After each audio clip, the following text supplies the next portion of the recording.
नमस्कार, मेरा नाम उमेश श्रीवास्तव है और मैं फिर से एक नए वीडियो के साथ आपका अपने चैनल समर माइंड पे स्वागत करता हूँ। दोस्तों, हम सब जानते हैं और हम सबको पता है कि कोई भी काम अगर सोच लीजिए तो उसको तत्काल कर ही देना चाहिए। लेकिन क्या होता है कि हम लोग हमेशा कल पे टालते रहते हैं। साथियों, मैं ज़्यादा समय नहीं लूँगा, मैं आपको ये कहानी सुनाना चाहता हूँ। इस कहानी में जैसे हमारे यहाँ तो लोग होते हैं, बहुत सारे लोग बहुत रसूख वाले होते हैं, बहुत ठसक वाले होते हैं और उनकी इतनी जान पहचान होती है या इतने पहुंच होती है कि वो किसी के यहाँ भी चले जाएं, किसी नेता के यहाँ चले जाएं, किसी मंत्री के यहाँ चले जाएं, किसी के यहाँ भी चले जाएं। तो इसी तरह का एक आदमी था जिसकी इतनी ठसक थी कि वो मुख्यमंत्री के यहाँ भी बिना रोक टोक के चला जाता था, राज्यपाल के यहाँ भी बिना रोक टोक के चला जाता था। और इसी तरह मतलब इसी तारतम्य में वो एक बार मुख्यमंत्री से मिलने जा रहा था और रास्ते में उसका कहीं एक्सीडेंट हो गया। और जब एक्सीडेंट हो गया तो वो सीधा उसके दरवाजे पर बिल्कुल पहुंचा और पहुंच करके उसने सीधे ठसाक से जो है दरवाजे पे लात मारा और जो है जो दरवान वहां से था उससे कोई कहा खोल भाई।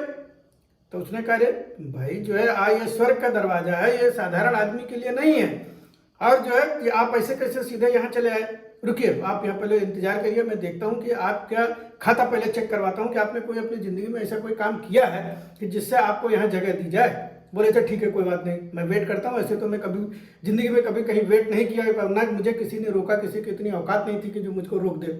और आज तुमने मुझे रोक दिया, जाओ जाओ चेक करके आओ, जाओ, मैंने तो बहुत सारे काम किए हैं नीचे। अब वो गया, बड़ी मोटी जो है वहाँ पर जो वहाँ के जो कलर थे, स्वर्ग के जो कलर था, उसने कहा कि भाई एक साहब आए हैं और बड़े जोर से दरवाजा पे लात मारे, बड़े ठसक के, बड़े जो है हनक के साथ आए हैं, उनका क्या किया जाए, जरा देखिए उनके लायक कुछ है कहीं जगह। अब वो पलटने तो लगा, बड़ा मोटी मोटी पन्ना जो है, बड़े बड़े मोटे मोटे पन्ने कापी पड़े जो है पलटा जाने लगा, उनका रजिस्टर पलटा जाने लगा। लेकिन जब कहीं उनके लायक कुछ मिला नहीं तो जो है उसने कहा कि भाई इनका तो कार्यक्रम बहुत लंबा है।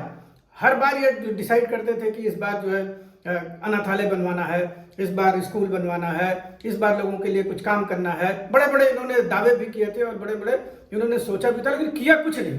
तो टालते गए और इन्होंने किया कुछ नहीं है, इसलिए कुछ उम्मीद नहीं दिखाई पड़ती है। फिर जो है क्या हुआ कि एक पन्ने पे एक जगह मिल गया कि इन्होंने एक भिखारी को कभी 500 रुपया दान दिया था। अब वो देखा जाने लगा कि 500 रुपया दान दिए थे तो कुछ तो उम्मीद बन रही है।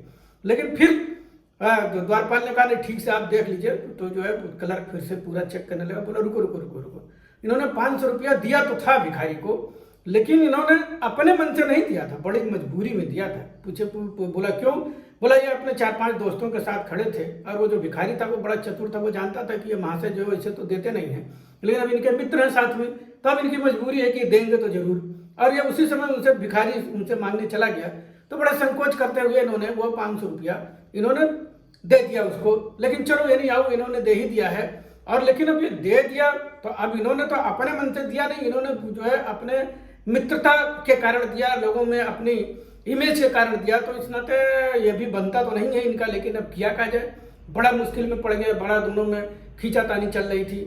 और फिर जो है क्या हुआ कि अब ये बड़ा टेक्निकल सवाल फंस गया कि भाई जो है इन्होंने दिया तो है, लेकिन इन्होंने अपने मन से दिया नहीं है, अपनी स्वेच्छा से नहीं दिया, अपनी खुशी से नहीं दिया है, तो फिर इनका उसका फल तो इनको मिलने वाला नहीं है। तो फिर क्या किया जाए? फिर दोनों बड़े खींचातानी फिर गए और ऊपर वाले अफसर के पास गए, स्वर्ग के। तो उसने कहा इसमें कौन सी बड़ी बात है, एक काम करो, इसको 500 रुपया दे दो। 500 रुपया इसने दिया था और इसको खटाक से इसको नरक के दरवाजे पे ले जाके मारो, ऐसा लाद के जाके सीधा वहीं गिरे।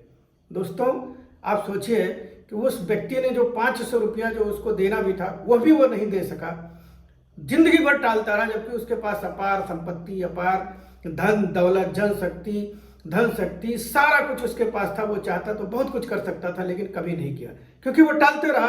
और वह टालने का कारण ये था कि आज उसको जो है नर्क में भी जगह नहीं मिल रही थी। साथियों, हम भी यही करते हैं, कोई भी चीज कब जिंदगी में क्या हो जाए किसी के साथ, तो इससे अच्छा है कि जो चीज़ आपने सोचा, किसी को देना सोचा है तो दे दीजिए, किसी को खुशी देने का कारण अगर बनना चाहते हैं तो वो कारण जो है तो दे दीजिए। घर परिवार में अपना समय दीजिए, जिससे घर में अगर आपने सोचा है कि नहीं आज हमको घर परिवार में रहना चाहिए, तो वो कभी आप सोचिए नहीं, मतलब उसको कल पे टालिए नहीं कि आपके मेरे पास पूरा जिंदगी जो है पड़ी हुई है। क्योंकि आपको पता है ना कि जो है जब यक्ष ने युधिष्ठिर से पूछा कि भाई दुनिया का सबसे बड़ा आश्चर्य क्या है, तो युधिष्ठिर ने यही जवाब दिया कि इस दुनिया में जो सबसे बड़ा आश्चर्य है कि आदमी दूसरों को तो मरते देखता है और उस मरते हुए देखते समय भी वो यही सोचता है कि मैं तो अजर हूँ, मैं तो अमर हूँ, मेरी तो मौत कभी आएगी नहीं, इसलिए वो हमेशा कल पे टालते जाता है। दोस्तों, अगर आपने कुछ सोच रखा है तो आज के आज अपना काम निपटाइए।